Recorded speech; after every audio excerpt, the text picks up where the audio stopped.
Olá, queridos amigos da Novo Tempo, sejam todos bem-vindos ao seu programa Bíblia Fácil, o seu programa semanal de estudo da Bíblia. Como você já percebeu, nós estamos aqui no pátio de um santuário cenográfico, montado aqui nos estúdios da TV Novo Tempo, em Jacareí, São Paulo, na companhia de 10 amigos, estudando a respeito do santuário. Esse tema é fundamental para todos nós. E no final do último programa, eu disse uma coisa que vou repetir agora. Tão fundamental quanto a morte de Cristo na cruz é a sua ministração no santuário celestial. Por quê? Porque se através da cruz Cristo conquistou o direito de salvar a todos nós, é no santuário que Ele ministra o seu sangue a favor daqueles que desejam. Por isso, quero convidar você a tomar a sua Bíblia, se juntar a nós nesse momento especial e aprendermos mais sobre esse tema. Temos visto até aqui que, tipologicamente, Jesus caminharia pelo santuário e, ao se encarnar, ele foi para o acampamento. Quando fez 30 anos, ele entrou tipologicamente no pátio ao ser batizado e a pia torna-se um emblema desse batismo. Agora, Cristo gastou 3 anos e meio nesse ministério. Tudo que você lê em Mateus, Marcos, Lucas e João se passaram num lapso de 3 anos e meio. E no dia apontado pela profecia, ele foi até o Calvário, simbolizado pelo altar de holocausto, e aí ele rendeu sua vida. Mas Cristo não está mais no Calvário. Ele também não está mais na sepultura de José, porque ele ressuscitou ao 3º dia. Foi assunto aos céus. E nós vimos semana passada que após 50 dias da sua ressurreição, Jesus entrou no primeiro compartimento do santuário para dar início à sua obra como sacerdote. Cumprindo a tipologia do santuário terrestre, Jesus morreu como nossa oferta e foi para os céus como nosso sacerdote. De acordo com essa mesma tipologia, em algum momento, Jesus tornaria-se sumo sacerdote. E o meu convite para você hoje é nós estudarmos o ministério de Cristo no lugar santíssimo como nosso sumo sacerdote. Então, pegue sua Bíblia. Vamos entender o que fazia o sumo sacerdote no santuário terrestre. Lembre-se, tudo o que acontecia no santuário terrestre era uma figura ou sombra das coisas celestiais. E entendendo melhor o papel do sumo sacerdote no santuário terrestre, nós entenderemos o que faria Cristo no segundo compartimento do santuário. E o tema de hoje é exatamente este: Jesus como nosso sumo sacerdote. Quando é que ele se tornou sumo sacerdote? Bom, você pode conhecer mais a respeito desses temas num presente que nós preparamos com muito carinho para você também. Aqui está o DVD Santuário, o Caminho de Deus. Esse DVD foi gravado lá em Israel, com todos os 13 temas que estamos estudando aqui no programa Bíblia Fácil. E esse é um presente para você. Você pode ligar para Novo Tempo, em horário comercial, o nosso telefone 0 operadora 12 21 27 3121. Você pode agora mandar uma mensagem para o nosso WhatsApp e a gente faz o seu cadastro. 12 9 8100 1615. Ou você pode acessar o nosso site na internet, novotempo.com/Bíblia Fácil. Ali você vai clicar na imagem deste DVD, fazer um cadastro online e nós vamos mandar pelo correio para a sua casa esse DVD. Pastor, quanto eu pago para receber? Nem um centavo. Por quê? Porque nós da Novo Tempo temos o apoio dos Anjos da Esperança. E você, que é Anjo da Esperança, muito obrigado. Porque é graças a você que nós pudemos viajar para Israel, gravar este DVD, português, espanhol e hoje distribuir para 8 países na América do Sul, sem cobrar nenhum centavo, graças ao seu apoio. Muito obrigado por isso. Aqui todos prontos para começarmos mais uma etapa do nosso estudo? Hoje chegamos a um ponto muito especial, porque na caminhada de Cristo pelo santuário, nós chegaremos ao local santo dos santos. Nós chegaremos ao local mais santo do planeta Terra, enquanto o santuário esteve aqui. E nós vamos entender este local a partir de uma visão bíblica do santuário celestial. Mas como é o nosso hábito aqui, a gente não abre esse livro sem antes fazer uma oração. Se você puder, feche seus olhos e vamos orar, pedindo uma bênção para o estudo. Bondoso Deus e Pai, nos reunimos mais uma vez e temos ao centro a Tua palavra. Queremos abri-la e queremos ouvir Tua voz a nos falar através deste ensino do santuário. Por isso, Pai, nos abençoa. Nós queremos, como Moisés, tirar nossas sandálias, descalçar nossos pés, pois ao estudarmos esse tema, nós estamos pisando em terra santa. Nos abençoa, Pai, abrindo nossa mente ao entendimento e o coração à aceitação. Em nome de Cristo nós te oramos. Amém. Vamos fazer uma breve recapitulação. Vamos para o Salmo? Salmo 77, verso 13. O teu caminho, ó Deus, está no santuário. E para você que chegou aí agora no Bíblia Fácil, não assistiu a minha explicação ainda, em muitas Bíblias aparece uma outra versão. O teu caminho, ó Deus, é de santidade, etc. Mas várias versões da Bíblia são mais fiéis ao original hebraico, porque a palavra bacodes, ela aparece 26 vezes, ou melhor, 28 vezes, na língua hebraica, no Antigo Testamento, e dessas 28 vezes, 26 vezes é traduzida como santuário. Então, a melhor tradução aqui é santuário. O teu caminho, ó Deus, está no santuário. Que Deus é tão grande como o nosso Deus? Então, Asaf está dizendo que o caminho de Deus está no santuário. E Cristo viria cumprir toda a tipologia do santuário em seu ministério terrestre, em sua morte na cruz e em seu ministério no santuário celestial. Nós já vimos aqui que Cristo, ao se encarnar, veio habitar entre nós, assim como as tribos estavam acampadas ao redor do santuário. Quando Jesus completou 30 anos, ele se dirigiu ao Jordão para ser batizado. Simbolicamente, ele estava entrando no santuário, representado pela pia, aonde ele então foi batizado. A pia torna-se um símbolo do batismo de Cristo. 3 anos e meio depois, Jesus é levado para o Calvário e morre por todos nós aos 33 anos de idade. Vimos que nesse mesmo ano, Jesus deveria cumprir o papel tipológico do sacerdote. Ele teria que entrar no santo. E João 7,39 disse para nós de que o Espírito que os discípulos haveriam de receber não havia sido dado ainda, porque Jesus ainda não tinha sido glorificado. E nós vimos então semana passada que Jesus foi entronizado 50 dias após a ressurreição, no dia de Pentecostes, como nosso sacerdote. E a partir daí, ele atuou no primeiro compartimento do santuário. Agora, em algum momento, Jesus teria que passar para o segundo compartimento. Em algum momento, Jesus teria que assumir a função sumo sacerdotal. E deixa eu explicar uma coisa para vocês que você tem que ter em mente muito clara. Ainda que o santuário terrestre fosse uma cópia do santuário celestial, você não pode imaginar que o santuário celestial é apenas um cercado de 100 côvados por 50 côvados. O santuário celestial é maior do que aquilo que nós podemos imaginar. O que nós tínhamos na terra era uma sombra.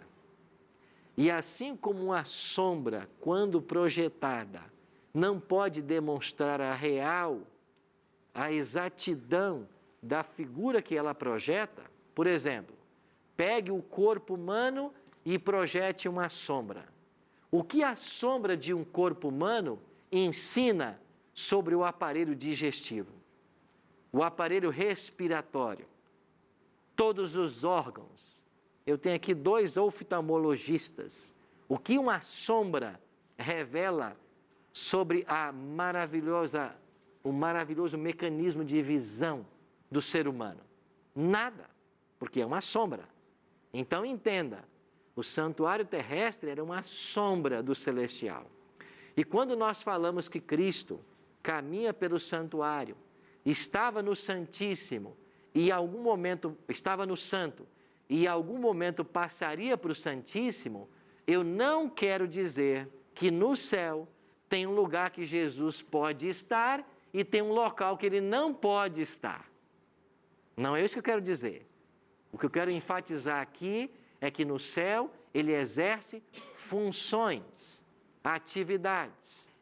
E desde a sua ascensão, ele exerceu a função de sacerdote, não de sumo sacerdote. Mas em algum momento ele passaria a ter a função sumo sacerdotal. Mas isso não quer dizer que no céu tem um santuário do tamanho que nós conhecemos aqui na terra, muito menos que lá existe um ambiente onde Cristo não possa estar. Está claro isso para vocês? Está claro isso para você de casa? Então é isso que a gente quer dizer para você.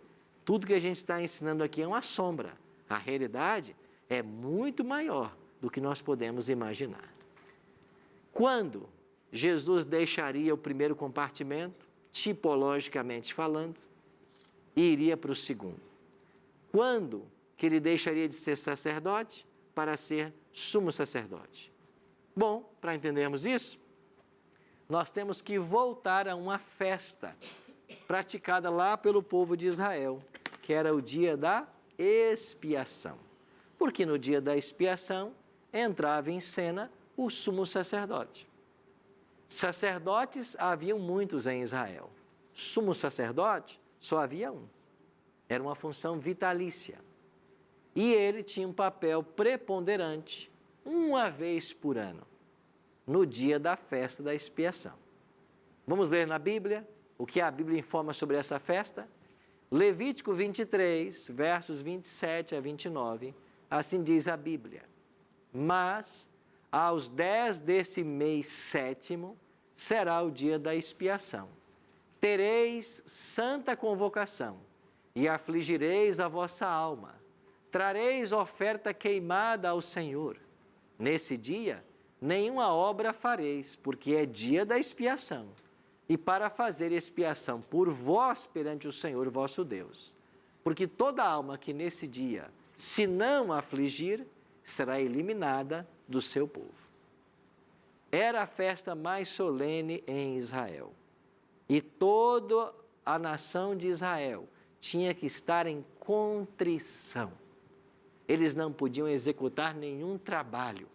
A sua atenção tinha que estar 100% voltada para aquilo que se passava lá no santuário. Tanto é que, segundo as descrições que nós temos, havia na veste sumo sacerdotal algum tipo de campainha. E à medida que ele se movia no ritual dentro do Santíssimo, lá fora eles podiam ouvir os passos e o que estava sendo feito pelo sacerdote. E todos, em extrema reverência e contrição, esperavam que o seu pecado fosse apagado do santuário e que o sumo sacerdote saísse de lá e desse sua bênção para a nação de Israel, purificando o santuário, purificando os israelitas. Então, o dia da expiação era um dia muito especial em Israel. Vamos lembrar o que acontecia? Ele era no 10º dia do 7º mês. O 7º mês dos hebreus é chamado de Tishri. Então, era o dia 10 do mês de Tishri. Era uma festa anual, uma vez por ano acontecia, envolvia a purificação do sumo sacerdote, do santuário e do povo. O santuário era poluído ao longo do ano pelos pecados que ali eram registrados, através do sangue que era levado ou através da carne que o sacerdote comia e entrava no santuário. Isto contaminava o santuário. Então, uma vez por ano, tinha que haver a purificação. E essa purificação era de registros de pecado. Se tudo isso acontecia na terra, quer dizer que um dia o santuário celeste também deveria passar por uma purificação. Aí alguns perguntam assim, mas pastor, peraí, o santuário celeste no céu tem pecado? Não, no céu não tem pecado. O que tem no santuário celestial é registro de pecado. E é esse registro que lá está constando contra você e contra todos nós, que tem que ser apagado. Porque num processo judicial, todo caso tem que ser analisado, todas as provas devem ser olhadas. E então, quando esse registro do santuário é apagado, nós somos declarados puros, santos, inocentes. E é assim que a gente tem salvação. Agora, se eu não me arrependo de algum pecado, ele continua registrado no santuário. E esse pecado registrado, sem ser apagado, vai levar o homem à perdição. É por isso que eu reforço o que eu já disse aqui. Tão importante quanto a obra de Cristo sobre a cruz é a sua obra no santuário, porque nesse exato momento ele está apagando os nossos pecados. Então nós temos que entender que assim como acontecia em Israel, a tipologia apontava para uma realidade superior. E o que ensinava essa tipologia? O sacrifício de Cristo foi completo na cruz, todo suficiente para nos salvar, mas os registros dos nossos pecados permanecem no santuário celestial. Eles têm que ser apagados. A obra da purificação do santuário celestial não quer dizer que lá tem pecados, lá tem registro de pecado. Isso tem que ser apagado. E, finalmente, quando Jesus terminar esta obra sumo sacerdotal, que é uma obra de juízo, ele então voltará à terra. E assim como o sumo sacerdote saía para abençoar o povo, Jesus sairá do santuário para buscar os seus e levar todos os salvos para onde? Para o santuário. É por isso que na descrição da Nova Jerusalém, que João faz em Apocalipse 21, ele diz, nela não vi santuário, porque o santuário será o próprio Cordeiro com o seu povo. Nós estaremos todos nesse santuário um dia, vamos morar nesse santuário. Então vamos entender em que momento agora Jesus vai cumprir todo esse papel tipológico do sumo sacerdote. Quando é que o juízo chegaria para a humanidade? Assim como havia um dia de juízo para Israel, que era no 10º dia do 7º mês, dia da expiação, dia do juízo, a humanidade também enfrentaria um dia de juízo.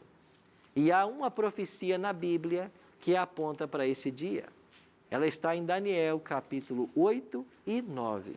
E eu convido você, e você de casa, a abrir sua Bíblia comigo agora em Daniel, capítulo 8 e capítulo 9, e nós vamos entender essa profecia. Queria ler com vocês então o versículo 14. Daniel 8, verso 14. Ele me disse, até 2.300 tardes e manhãs, e o santuário será purificado. Daniel escreveu seu livro no 6º século antes de Cristo. A expressão tardes e manhãs já aparece no Gênesis 1.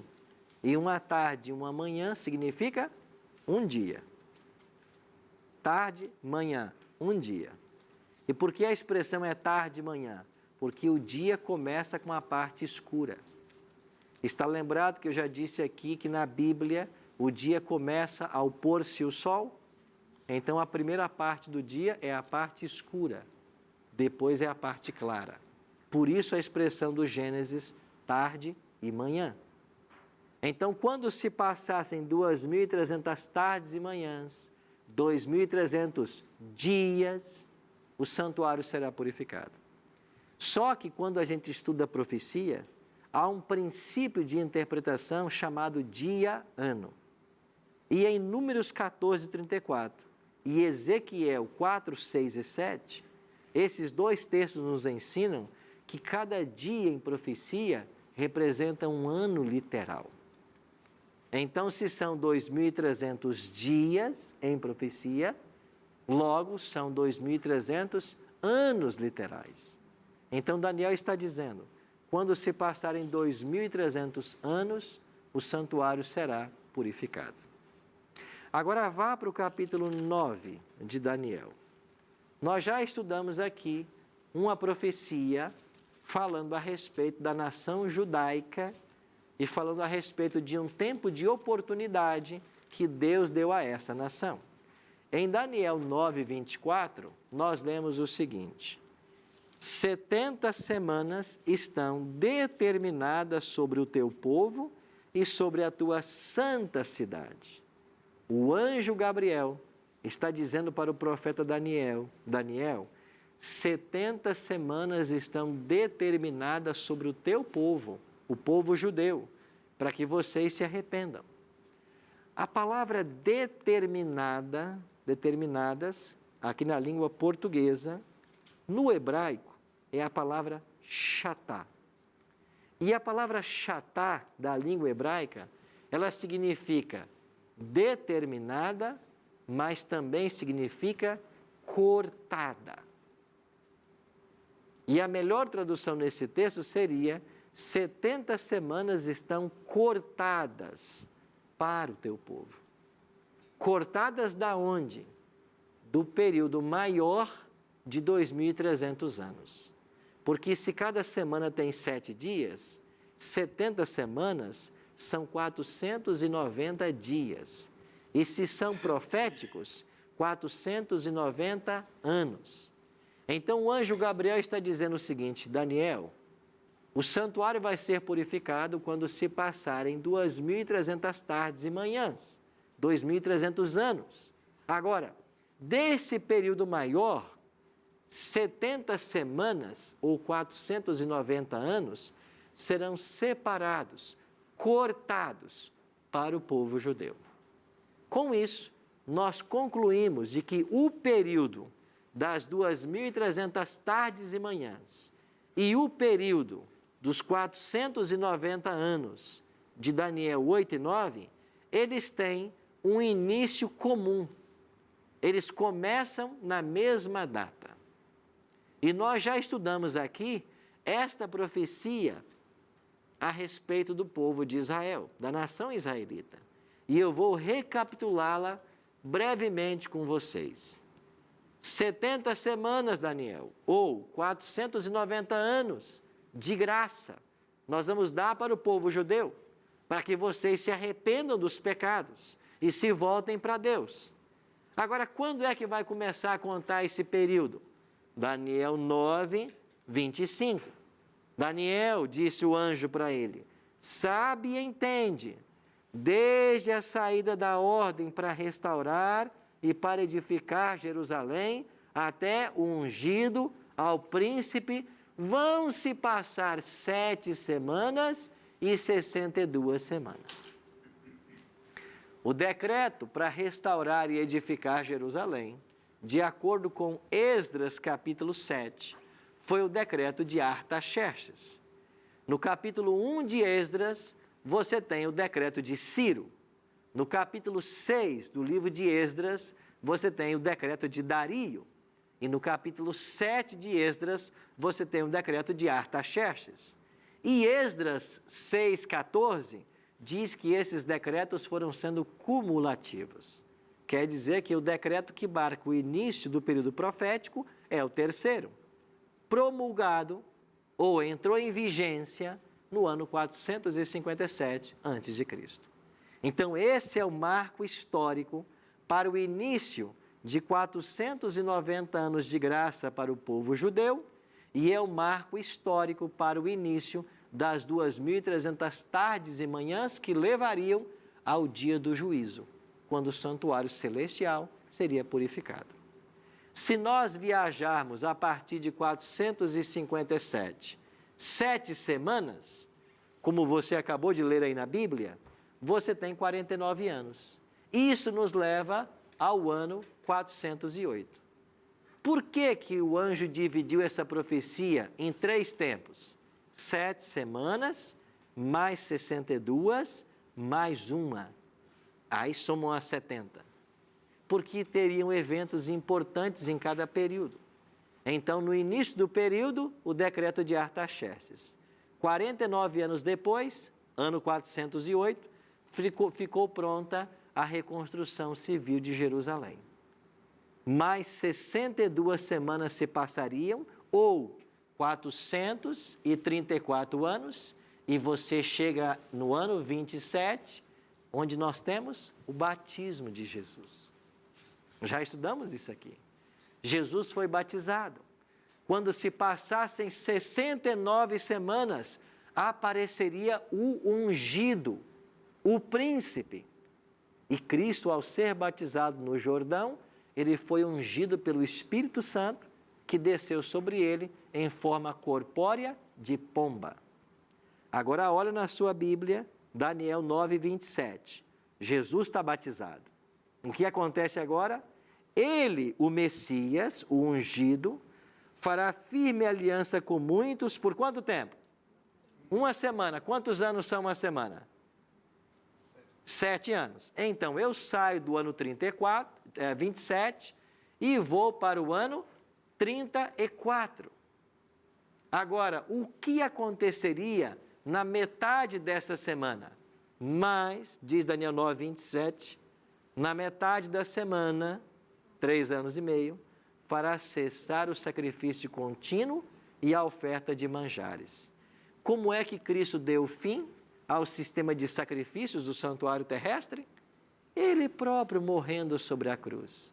Porque o Evangelho declara que quando Jesus morreu na cruz do Calvário, o véu que separava o Santo do Santíssimo rasgou-se de alto a baixo. Na linguagem de João Batista, o Cordeiro de Deus morria para tirar o pecado do mundo. E todo o sistema sacrificial, toda a lei cerimonial, todos os sacerdotes e sumos sacerdotes que apontavam para Cristo, esta lei teve o seu cumprimento. A lei cerimonial se cumpre em Jesus. E porque ela se cumpriu em Cristo, agora nós não precisamos mais matar animais. Não precisamos mais de um sacerdote diário, nem de um sumo sacerdote anual na terra, porque a sombra deu lugar à realidade. O tipo encontrou o antítipo. Sai o cordeiro morto e entra o Cordeiro de Deus. Sai o sacerdócio terrestre e entra o sacerdote celestial. Por isso Jesus foi crucificado exatamente no ano 31, na metade da 70ª semana, como a profecia apontava. Agora, quando Cristo morre, por 3 anos e meio ainda, os discípulos continuaram a trabalhar pelos judeus.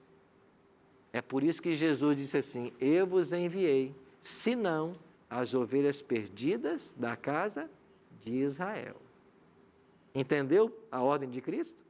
Ele foi crucificado, mas ele mandou os discípulos concentrarem o seu trabalho na nação de Israel. Por quê? Porque eles ainda tinham 3 anos e meio depois da morte de Cristo. E quando chegamos no ano 34, Estevão foi apedrejado.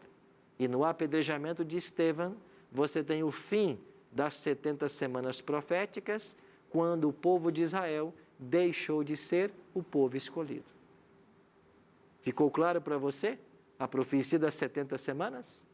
Nós vamos para o intervalo e vamos entender agora o período maior de 2.300 anos, ao findar do qual Jesus se tornaria sumo sacerdote e começaria o juízo. Voltamos em instantes.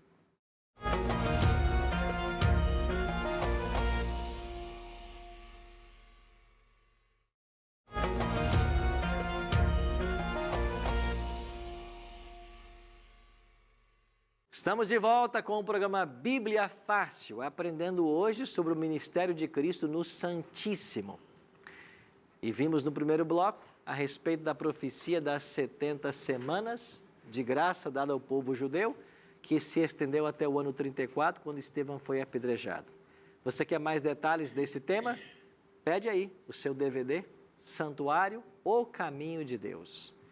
Esse DVD foi gravado lá em Israel e é um presente da Novo Tempo para você.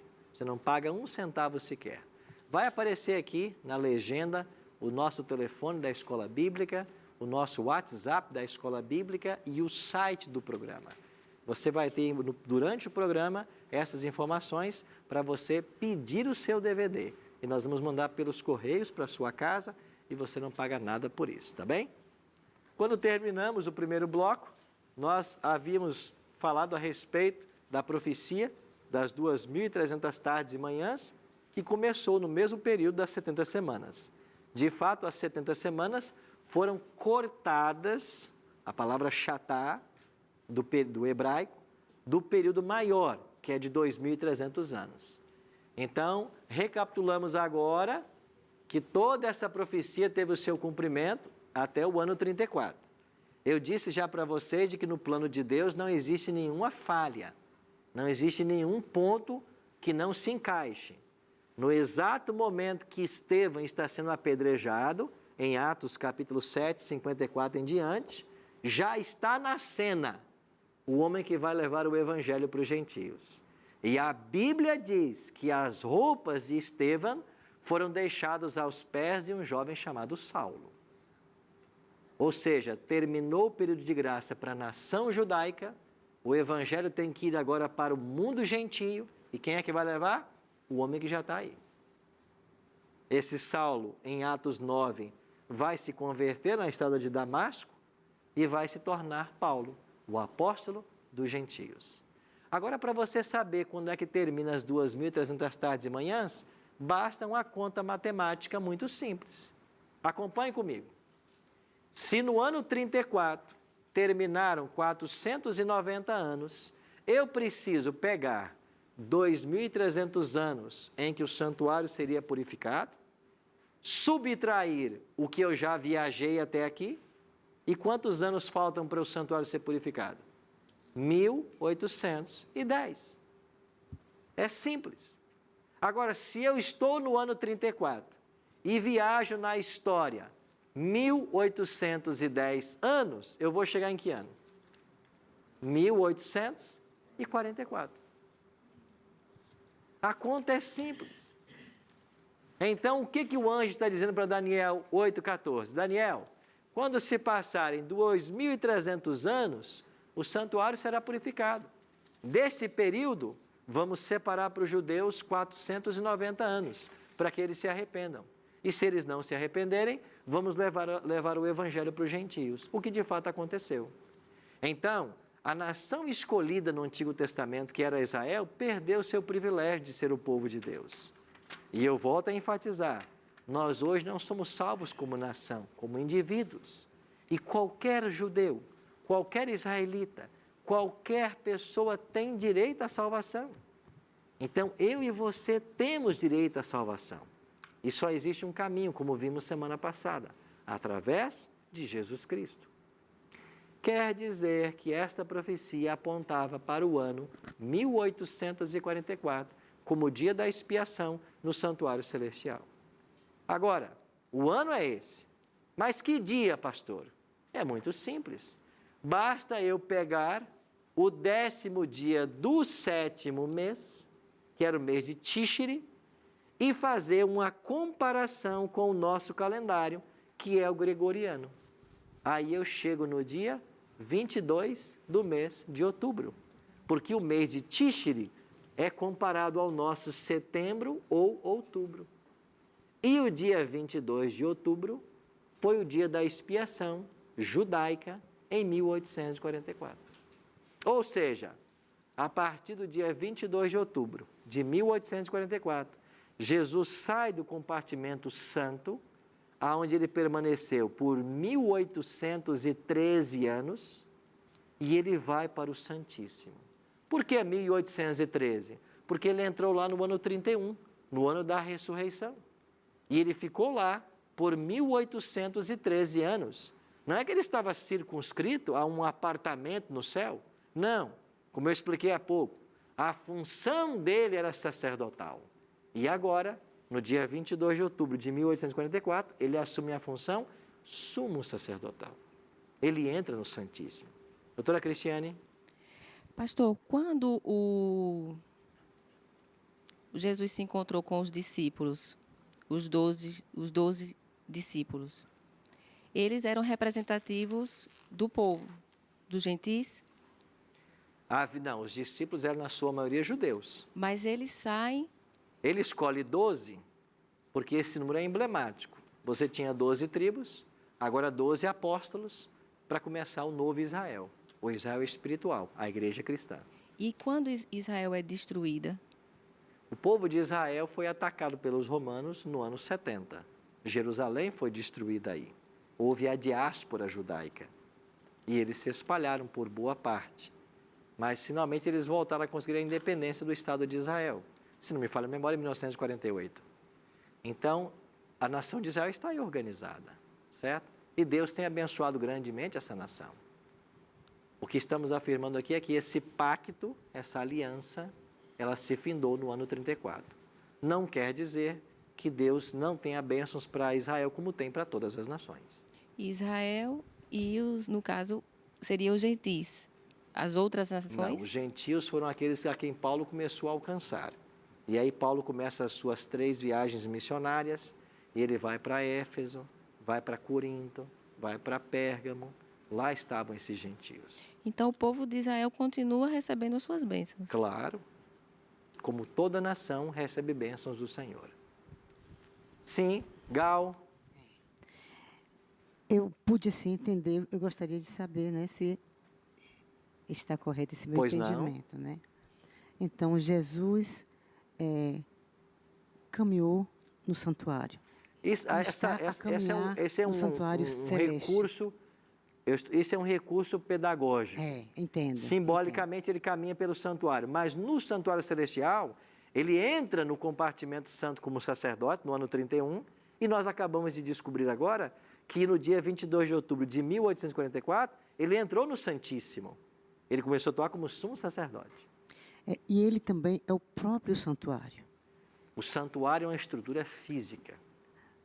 É uma estrutura física no céu. Em termos espirituais, ele também é o próprio santuário, Bom, onde nós podemos, eu através dele... talvez possamos fazer essa aplicação, mas nós vamos aprender aqui que você também é santuário. É isso que ele nos dá a condição de santuário também. Claro. É, Paulo não diz? isso. Não sabeis vós que sois Santo. santuários de Deus e que o Espírito de isso. Deus habita em vós? Nós somos santuários também. Então, e ele veio como homem justamente pensando exclusivamente no homem. Claro. Se fez um de nós, né? Para nos libertar para do nos mal libertar e salvar. Nos dar a eternidade. É isso aí. Está prometido para mim e para você. Estamos quase lá, né? Está chegando a hora. Chegamos a... Por que está chegando a hora, Gal? Precisamos estar atentos. Por que está chegando a hora? Porque ele já passou pelo santuário, ele já foi oferta, ele já foi sacerdote, ele já está sumo sacerdote. E há quantos anos ele está sumo sacerdote? Há mais de 170. Desde 1844. Ele está sacerdote. E quando ele deixar de ser sacerdote? Semana que vem. Semana que vem você não pode perder o programa, porque nós vamos estudar sobre o fim do ministério de Cristo. E o que vai acontecer quando ele deixar de ser sumo sacerdote? Semana que vem. Agora, assim como no cerimonial típico do dia da expiação era um dia de juízo, quer dizer que o juízo começou no céu. Aí você pega o apóstolo Paulo, escrevendo à igreja de Corinto, e Paulo vai dizer assim: por que importa que todos nós compareçamos perante o tribunal de Cristo? Olha o que Paulo está ensinando. Para que cada um receba segundo o bem ou mal que tiver feito por meio do corpo. Então, Paulo está dizendo que há um dia de juízo para todo ser humano e que nós vamos ter que comparecer perante o tribunal de Cristo. Agora, quando formos perante esse tribunal, e o juízo já começou, Apocalipse 14, 6, 7 diz: temei a Deus, dá-lhe glória, pois é chegada a hora do seu juízo. O anjo está anunciando que o juízo chegou. E esta é a mensagem que o povo de Deus tem que anunciar. A mensagem principal que eu e você temos que anunciar está em Apocalipse 14, 6 a 12. E o primeiro anjo diz: temei a Deus, dá-lhe glória. É chegada a hora do seu juízo. O juízo começou. E por que todo ser humano tem que saber isso? Porque nós vamos dar contas a Deus de cada ato, de cada palavra, de cada pensamento. E quando chegarmos nesse grande dia do juízo, qual será a norma? Cadê a advogada nossa aqui? Qual será a norma do juízo? Quando alguém hoje vai, temos a juíza também aqui. Advogada e juiz, está tudo aqui junto. Quando chegamos diante de um tribunal hoje e lá está o réu para ser julgado, nós temos que ter um código penal para dizer assim o que é certo e o que é errado. E quando chegar no juízo divino, qual vai ser o código penal? A Bíblia diz. O que diz a Bíblia? De tudo o que se tem ouvido, a suma é, o resumo é: teme a Deus e guarda os seus mandamentos, porque isso é dever de quem? Todo homem. Porque Deus há de trazer a juízo todas as obras, até as que estão escondidas, quer sejam boas, quer sejam más. Então Jesus é sumo sacerdote. Ele está no Santíssimo. E dentro da arca, lá no Santíssimo, o que é que está? O que tem dentro da arca? As 2 tábuas da lei contendo os 10 mandamentos. Você entende que Cristo está no Santíssimo agora? O juízo começou e dentro da arca estão as 2 tábuas com os 10 mandamentos. Então eu e você vamos ser julgados pelo quê? Pela lei de Deus. É isso que o homem mais sábio do mundo está dizendo. Um resumo de tudo que eu disse para vocês é: você tem que temer a Deus e guardar os seus mandamentos, porque esse é o dever de todo homem. Então, nós vamos ser julgados por esse critério, a lei de Deus. A lei de Deus será a norma do juízo. A lei salva? Não. A lei só mostra quem está errado. Ela não salva. Ou seja, nós somos salvos é como? Pela graça. Mas o juízo, ele é pelas obras. Então aqui está o equilíbrio do Evangelho. Eu sou salvo pela lei? Não. A lei não salva. Eu sou salvo pela graça, por aquilo que Cristo fez por mim. Agora, uma vez que eu estou salvo, a minha vida vive em consonância com a lei, porque eu fui salvo. Você já ouviu dizer por aí que os adventistas são legalistas? Tire essa imagem da sua cabeça. Isso é uma mentira que se espalhou por aí. Bom, é uma mentira, mas que em dado momento pode ser que algum adventista ensine isso, tenha ensinado, eu reconheço isso. Mas na nossa teologia, não no que um ou outro ensina, na teologia que está escrita na Igreja Adventista, é claro que nós somos salvos pela graça, independente das obras. Agora, uma vez que eu fui salvo por Cristo, eu não sou salvo para ficar na desobediência. E a evidência de que alguém foi salvo é a conformidade desta pessoa, da sua vida, com a lei de Deus. Então, o certo é, eu não obedeço para salvar. Eu sou salvo para obedecer. E é isso que a Igreja Adventista ensina. Eu não obedeço para salvar. Eu sou salvo para obedecer. E sabe quem é que consegue obedecer? Quem é salvo. Só quem é salvo. E quem é que salva? É Cristo. Então, Cristo é a única esperança nossa. E é por isso que o autor de Hebreus, no capítulo 4, verso 16, faz um convite para mim e para você. Acheguemo-nos, portanto, confiadamente, junto a quê, amigos? Ao trono da graça. E o trono da graça estava simbolizado no Santíssimo pela Arca da Aliança. A arca é um símbolo do trono de Deus. E dentro da arca a lei de Deus, que é o fundamento do seu governo. A lei é o fundamento do governo de Deus. Ela é eterna. Ela não foi dada para o homem, ela sempre existiu. Então o autor de Hebreus está dizendo, venham, acheguem-se junto ao trono da graça, a fim de que recebermos misericórdia e acharmos graça para socorro em ocasião oportuna. Por que oportuna? Porque agora é a ocasião oportuna, porque Jesus ainda está onde? No santuário. Entendeu? Ele ainda está lá. Mas daqui a pouco ele vai sair. E quando ele sair, aí não tem mais graça. Aí quem está salvo, está salvo.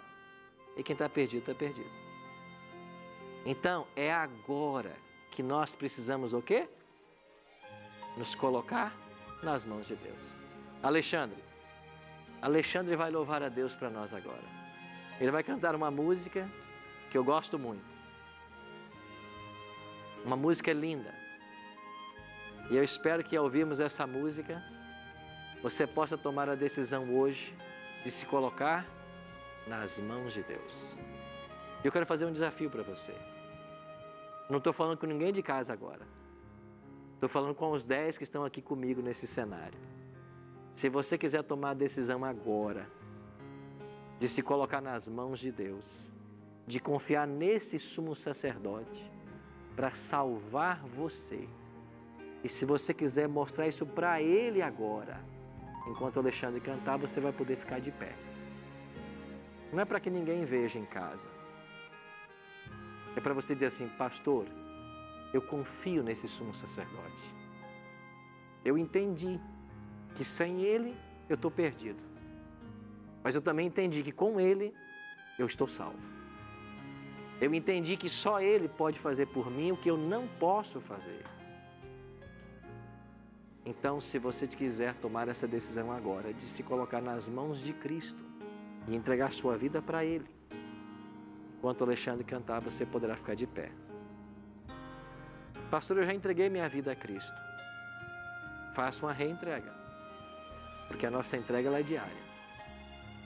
E você que está em casa, agora é com você que eu vou falar. Se você quiser também fazer essa entrega, enquanto ele cantar, fica aí de pé, na sua sala, no quarto, no escritório, dentro do carro. Onde é que você esteja? Dentro do carro não dá, né? Vai ter que sair do carro. A não ser que o seu carro seja grande. Onde é que você esteja? Fique de pé. Entregue a sua vida a Cristo. Porque agora ainda é a ocasião oportuna.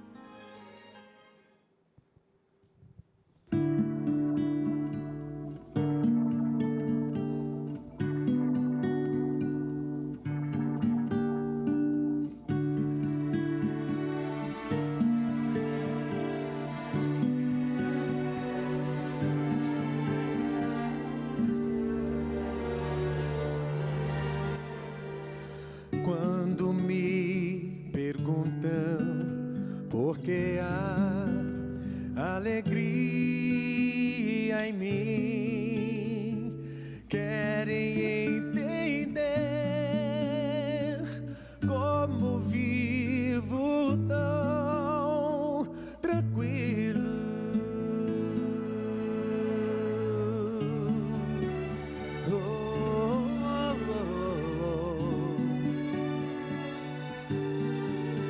É que quando eu perco o caminho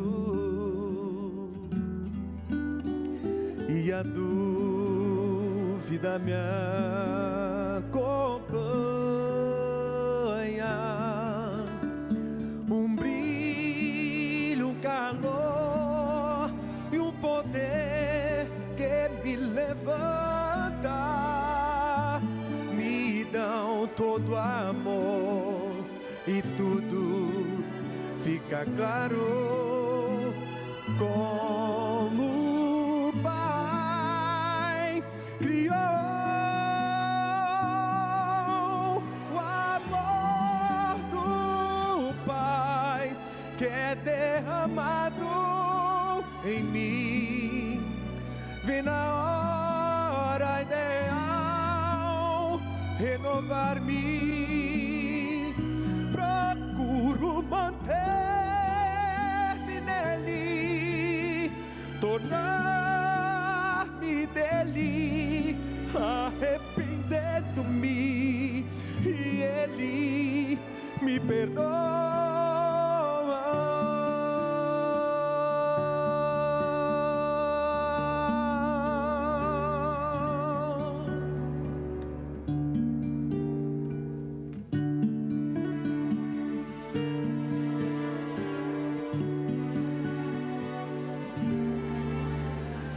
vitória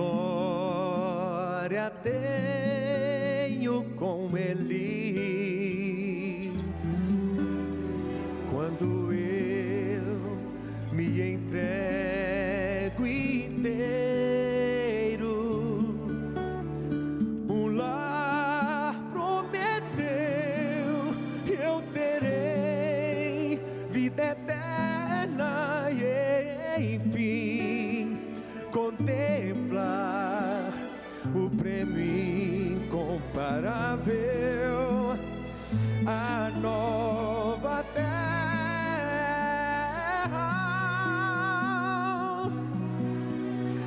O amor do Pai que é derramado em mim, vi na hora ideal renovar-me.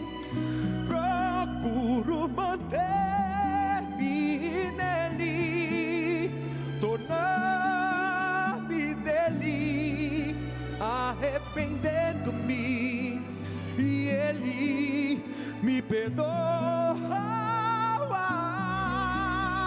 O amor do Pai que é derramado em mim, vem na hora ideal renovar-me. Procuro manter-me nele, tornar-me dele, arrependendo-me, e ele me perdoa.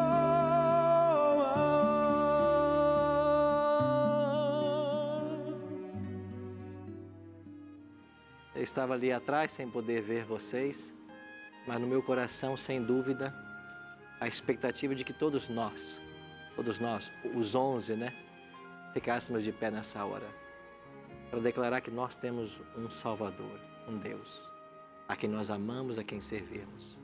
E como o Alexandre cantou tão bem, procuro manter-me nele, ficar junto a ele, porque ele me perdoa. Esse é o nosso sumo sacerdote. E talvez você está em casa de pé agora também, entregando sua vida a Cristo, declarando ser Ele Senhor da sua vida. Louvado seja Deus por isso. Porque tudo que Deus fez ao enviar seu Filho para morrer numa cruz, ao levar seu Filho para o santuário para interceder por nós, o objetivo é uma única coisa: nos salvar finalmente. E quando nós temos uma resposta positiva para Deus, Lucas 15 diz que há festa no céu. O céu está em festa por causa de nós aqui no estúdio e por sua causa, que está de pé agora aí, entregando sua vida a Jesus. Ele ama você, Ele tem planos para você, como tem planos para todos nós aqui. Planos grandiosos que nós nem imaginamos como são, mas Ele tem. Por isso que Deus abençoe ricamente a todos nós e nos ajude em nossa caminhada. Vamos orar? Pai Santo, muito obrigado, Senhor, porque Tu estás nesse exato momento no Santíssimo do Santuário, efetuando o juízo, mas ainda como nosso advogado. E obrigado porque nós podemos confiar na Tua direção em nossa vida. Nos aceita como estamos, para que um dia sejamos como Tu desejas. E ao ficarmos de pé agora, nós estamos abrindo nosso coração e declarando que Tu és o nosso Senhor e Salvador. Nos entregamos mais uma vez a Ti e o fazemos por amor a Jesus. Amém. Semana que vem a gente se encontra para entendermos quando Jesus deixará o santuário celestial. Eu espero você.